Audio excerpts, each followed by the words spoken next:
नमस्कार मित्रों, मैं Pushpendra Gurjar discovery classes Jaipur YouTube channel पर आप सभी मित्रों का तहे दिल से हार्दिक अभिनंदन और स्वागत करता हूं। मित्रों, इस वीडियो में हम अध्ययन करेंगे मेवाड़ का इतिहास, जो हमारा टॉपिक चल रहा है राव जोधा के संदर्भ में। तो आप सबसे पहले हेडिंग लिखो, मारवाड़ का इतिहास, और पहला जो शासक है वो राव जोधा, जिसके बारे में हम अध्ययन कर चुके हैं, और बाकी है मारवाड़ का इतिहास। मारवाड़ का इतिहास, और हमारा जो शासक के बारे में, जिसके बारे में हम अध्ययन कर रहे थे, वो कौन था? तो राव जोधा। राव जोधा। अच्छा प्यारे दोस्तों, राव जोधा के द्वारा कौन सा किला बनाया गया? तो 12 मई 1459 ईस्वी को कौन सा? तो मेहरानगढ़ किला,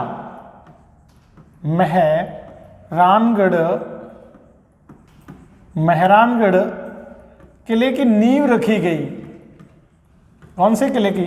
तो मेहरानगढ़ किले की नींव रखी गई। कब? 12 मई 1459 ईस्वी को। और इसी डेट को किसकी नींव रखी गई? तो जोधपुर शहर को बसाया गया। किसको? जोधपुर शहर को बसाया गया। शहर बसाया गया। तो जोधपुर शहर भी इसी दिन बसाया गया, 12 मई को, और इसी दिन मेहरानगढ़ किले की नींव रखी गई। तो मेहरानगढ़ किले की नींव जो रखी थी वो चिड़िया टूक पहाड़ी के ऊपर रखी गई थी, इसलिए मेहरानगढ़ के दुर्ग को, मेहरानगढ़ के किले को चिड़िया टूक का दुर्ग भी कहा जाता है।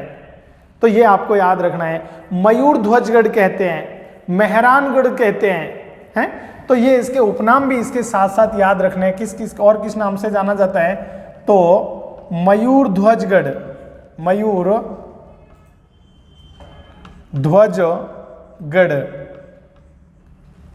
इसके अलावा मयूर ध्वजगढ़, चिड़िया टूक दुर्ग भी बोलते हैं इसको। कौन सा टूक? चिड़िया टूक दुर्ग। आपको पता चल गया चिड़िया टूक क्यों कहा जाता है? क्योंकि ये चिड़िया टूक पहाड़ी पर स्थित है, इसलिए चिड़िया टूक दुर्ग भी कहा जाता है। मेहरानगढ़, चिड़िया टूक दुर्ग, और गढ़ चिंतामणि के नाम से भी इसको जाना जाता है। और क्या कहा जाता है? तो गढ़ चिंतामणि भी इसको कहा जाता है। चिंतामणि, तो गढ़ चिंतामणि के नाम से भी इसको जाना जाता है। प्यारे दोस्तों, इसके बारे में बताया जाता है कि जितनी इसका निर्माण दिन में होता था, रात्रि में वह निर्माण ढह जाता था। तो एक व्यक्ति थे जिनका नाम था राजिया भामी। उस राजिया भामी नाम के व्यक्ति को इसकी नींव में जिंदा गाड़ दिया गया था। कई बुकों में अलग अलग मिलता है, कई में बताते हैं कि मेहरा नाम के व्यक्ति को गाड़ दिया, इसी के नाम पर इसका नाम मेहरानगढ़ पड़ा।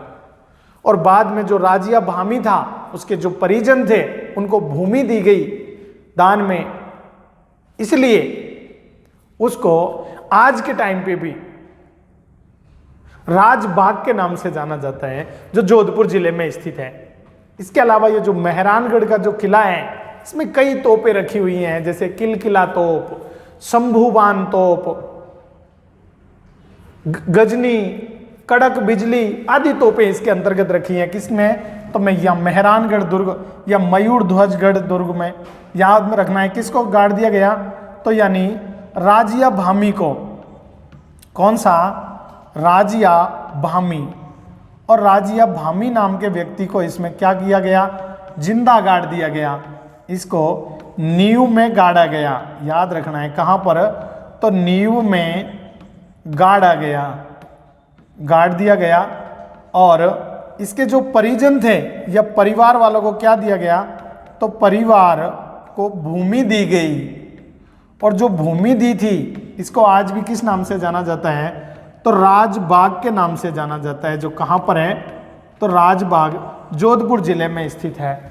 तो ये याद रखना है। इसके अलावा इस किले में कई तोप रखी हुई हैं। क्या रखी हुई हैं? तो कई तोप रखी हुई हैं, और वो कौन कौन सी हैं? जैसे कड़क बिजली, कड़क बिजली, कड़क बिजली, इसके अलावा शंभुबान, शंभुबान, कड़क बिजली, शंभुबान, किलकिला, कौन कौन सी हैं?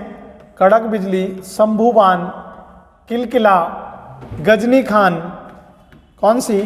गजनी खान, ये आदि तोप इसके अंतर्गत रखी हुई हैं।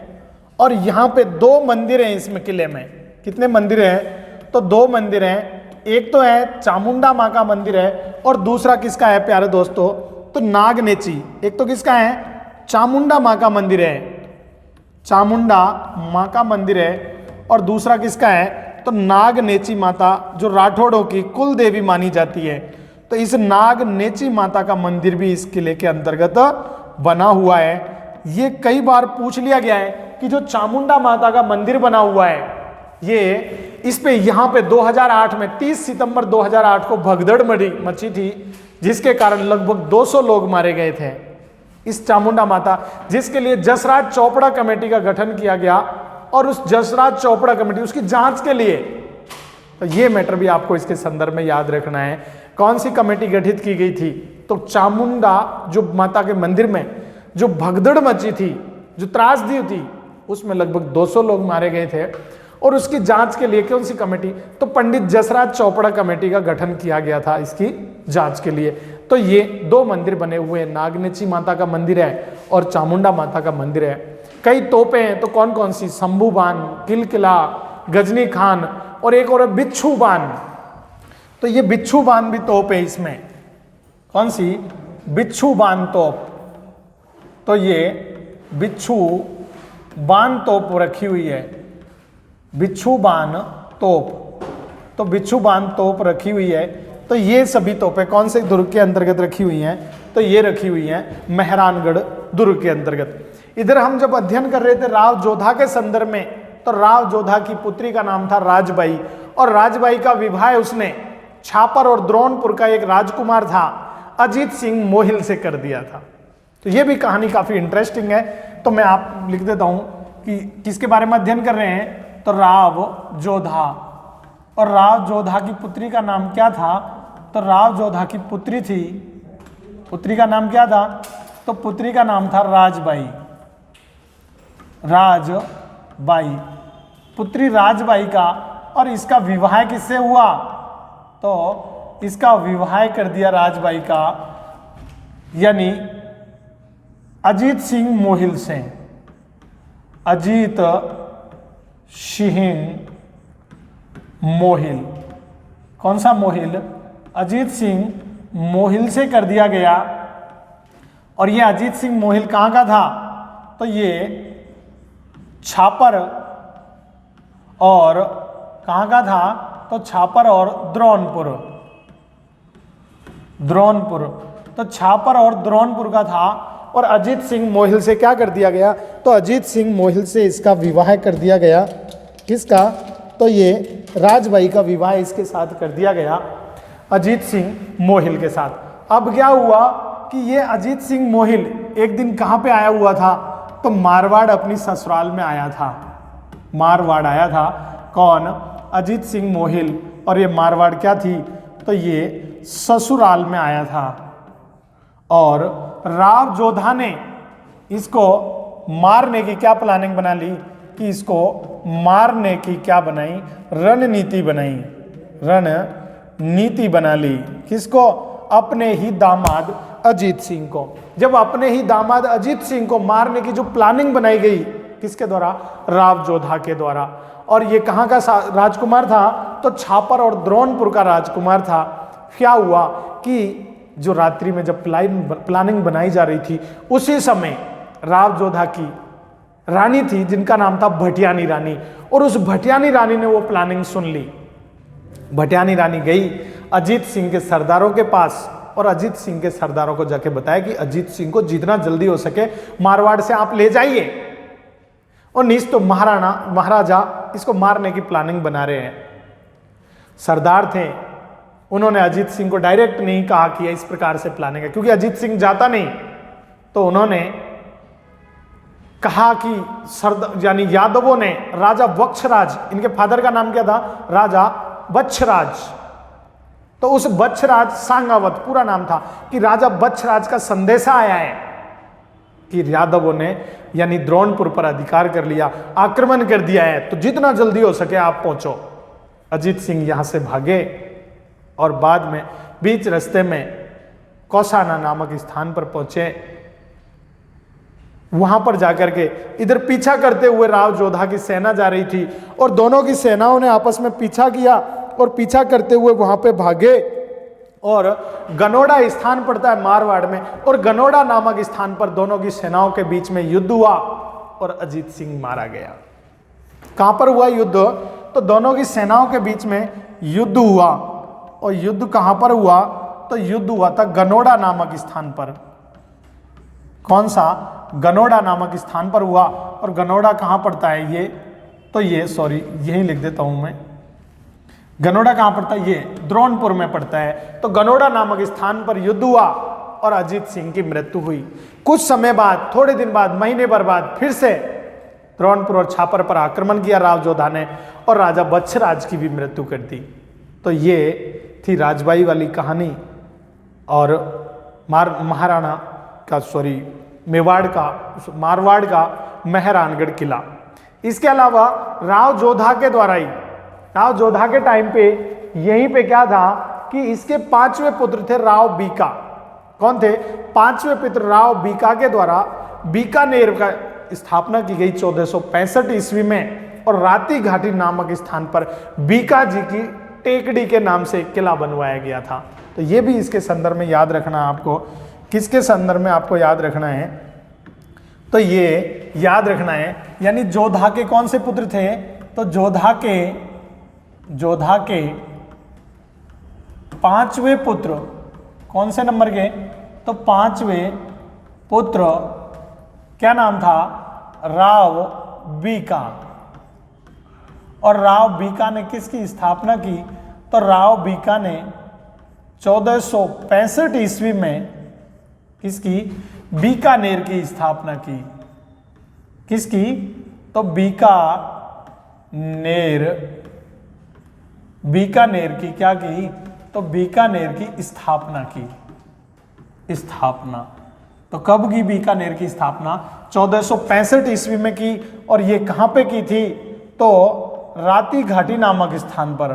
कौन सी, राती घाटी नामक स्थान पर की थी, और जिसको किस नाम से किला बनवाया, किला, और इसको किस नाम से जाना जाता है, बीका जी की क्या कहते हैं, तो इसे कहा जाता है बीका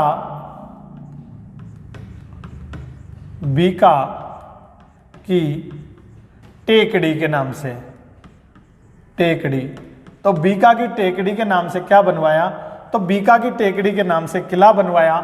और बीकानेर की स्थापना भी कब की, 1465 ईस्वी में की गई थी। किसके द्वारा, तो ये राव बीका के द्वारा की गई थी, और अपने चाचा जो इसके थे, चाचा कांधल की मदद से की थी ये सब।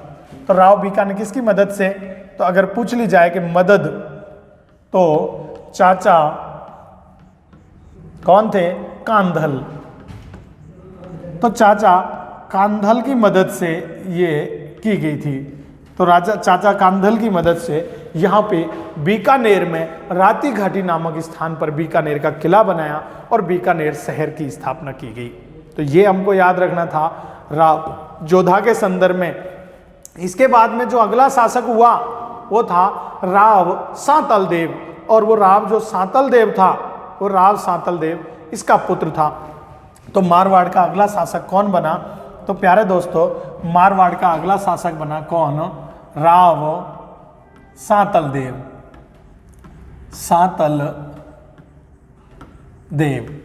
तो राव सांतल देव मारवाड़ का अगला शासक बना, और ये कब बना, तो 1489 ईस्वी में ये शासक बना, और इसने 92 ईस्वी तक शासन किया। 1489 से 1492 ईस्वी तक किसने शासन किया? राव सातल देव ने। इसने सबसे पहले सांतलमेर नगर बसाया। कौन सा? सांतलमेर नगर बसाया, नगर बसाया। तो सांतल देव ने सांतलमेर नगर बसाया। इसके अलावा इसकी जो रानी थी, और रानी का नाम क्या था? फूला भटियानी, फूला भटियानी। तो रानी फूला भटियानी ने इसने फूले लाभ तालाब बनवाया। कौन सा? फूले लाव तालाब बनवाया, तालाब। तो फूले लाभ तालाब बनवाया इसने। कहां पर है? तो जोधपुर में, जोधपुर में फूले लाभ तालाब बनवाया। इधर क्या हुआ कि इसी राव सातल देव के समय अजमेर के जो थे सूबेदार मल्लू खां और मीर घुड़ला ने, इनके जो भाई थे वीर सिंह थे, उस पर आक्रमण कर दिया मेड़ता में।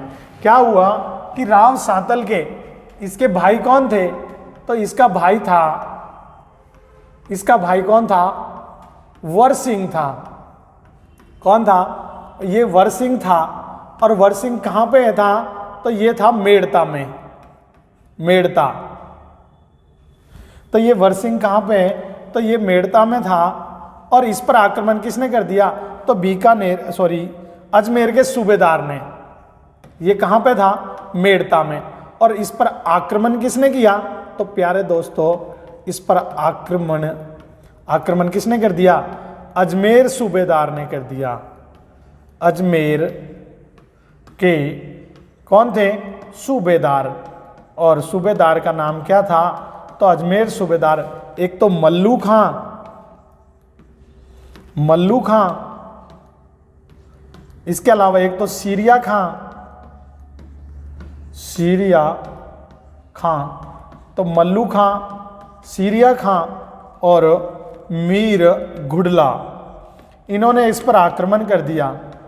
और बाद में इन्होंने ही किस पर आक्रमण कर दिया? तो जोधपुर पर आक्रमण कर दिया, जोधपुर पर आक्रमण कर दिया। और जोधपुर पर आक्रमण किया तो गौरी पीपाड़ जगह है, पीपाड़ नामक स्थान पर गणगौर के दिन, कौन सी जगह है? यहां मैं लिख देता हूं, पीपाड़।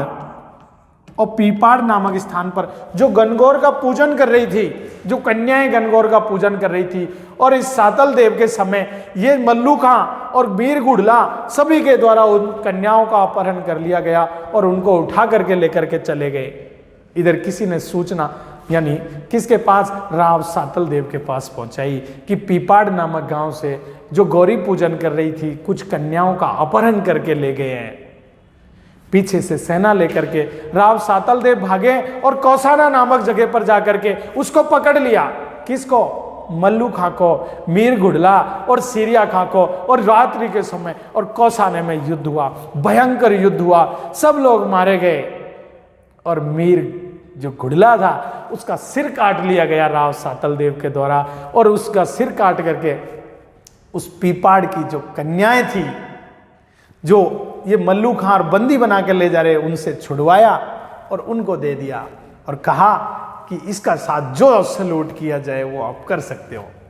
बाद में उन कन्याओं के द्वारा उस मीर घुड़ला के सिर को पूरे मारवाड़ में घुमाया गया। आज भी गणगौर के दिन मारवाड़ में घुड़ला पर्व मनाया जाता है। अब सिर तो उपलब्ध नहीं है, लेकिन हर वर्ष गणगौर के दिन एक मटके में, छिद्रित मटका, उसमें अंदर दीपक जलाती हैं कन्याएं, और वो छिद्रित मटके को लेकर के और पूरे मारवाड़ में, या मैं कहूँ जहाँ जहाँ अपनी ढानी और कस्बों में घूमा जाता है, तो ये घुड़ला पर्व आज भी मनाया जाता है मारवाड़ में। तो ये आपको याद रखना है। किसका सिर काट दिया गया? तो इस घुड़ला का सिर काट दिया गया। इसका क्या? सिर काट करके किसको दे दिया? कन्याओं को दे दिया गया। और आज भी कौन सा त्योहार मनाते हैं? तो मैं यहां लिख देता हूं, मारवाड़ में यहां नहीं लिखा जाएगा, मारवाड़ में आज भी कौन सा त्योहार मनाया जाता है? तो घुड़ला पर्व मनाया जाता है और वो घुड़ला पर्व मनाया जाता है। इसमें क्या करती हैं कि एक छिद्रित मटका लेती हैं। कैसा? छिद्रित मटका। और छिद्रित मटका लेकर के इसमें दीपक जलाती हैं। दीपक जलाकर और पूरे शहर में घूमती हैं। कहां पर? पूरे शहर में। शहर में कौन? तो कन्याएं। तो पूरे शहर में घूमती है और आज भी ये पर्व मनाया जाता है। इसे इतिहास में क्या कहा जाता है? इसे घुड़ला पर्व के नाम से जाना जाता है। तो ये प्यारे दोस्तों, घुड़ला पर्व कब मनाया जाता है? तो ये यानी घुड़ला पर्व मनाया जाता है गणगौर के अवसर पर। मैं उम्मीद करता हूं कि ये हमारी वीडियो आपको बहुत अच्छी लगी होगी, पसंद आई होगी। तो जो मित्र चैनल पे पहली बार जुड़े, एक बार चैनल को सब्सक्राइब कर दीजिए, वीडियो को